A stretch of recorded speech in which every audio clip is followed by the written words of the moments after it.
Hello mga kamangga, eto naman tayo para bumalik para sa one of the pinaka-anticipated na anime, ang Blue Lock Chapter 140. Nagsimula ang Chapter 140 sa pagpasok ni Little Genius aka Sei Itoshi at umimpisa na mag-defense formation ang Blue Lock para makounter ang pagdala nito. Si Rin Itoshi ay napaisip kung ano ba ang style ng pagdala ni Sei. Para ma-anticipate ang galaw ni Sei, kailangan niyang mag-synchronize sa kanyang kapatid.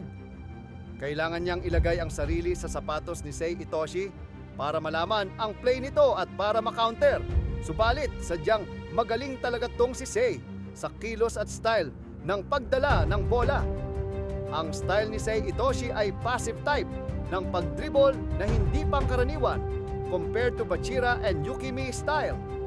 Kayang-kaya ni Sei lumpasan ang lahat ng player ng Blue Lock. Ika na nga ni Rin, he is an egotist that nobody else can comprehend. Kasabay nito ang pagpasok ng demonyo aka Yusei Shido na parang patay gutom sa bola. Balik naman tayo kay Rin na hindi pa rin alam kung ang gagawing counter boom pains kay Brotherhood. At eto na nga ang pagtira ni Sei na ginulat si Vaseline Conditioner user with Ginkgo Biloba extract na inakala niya na direct shot to the goal. At syempre hindi yung tira. Kung tira yon, mababaliwala ang shoutout ko sa patay gutom sa bola na demonyong eto. Sa sobrang gutom sa bola, inakala niyang bola ang ulo ni Rin. Na-resolve na ni Rin ang kanyang problema kung paano i-anticipate ang galaw ni Brotherhood.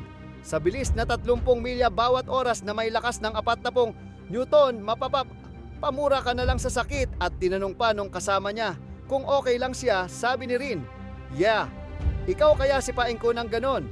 Tingnan ko kung di ka iiyak." Mwesit ka. Napaisip din si Isagi kung bakit niya nagawa yon. At nagtaka bakit nung naglaro sila ng training, hindi siya nang pasipa sa ulo. Or baka mas madaming tao dito, kaya mas worth it magpabida-bidahan sa U20.